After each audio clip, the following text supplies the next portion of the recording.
So you're just gonna leave? What about your parents? They barely noticed when I died the first time. Look at this. This is life in Beacon Hills.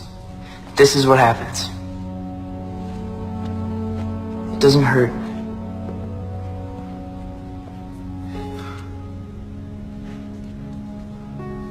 It's just taking forever to heal. But you are healing. Maybe it's taking longer because of how bad you were hurt, but it's happening. I mean, look at you. You can make yourself invisible. You're fast. You're strong.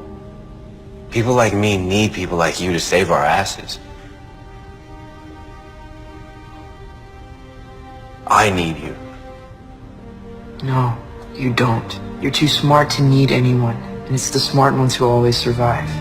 Then survive with me. Look, Scott's gonna have a plan. They always do. A couple weeks ago, he brought Hayden here with cell phone jammers to block the frequency of the dread doctors. Follow me.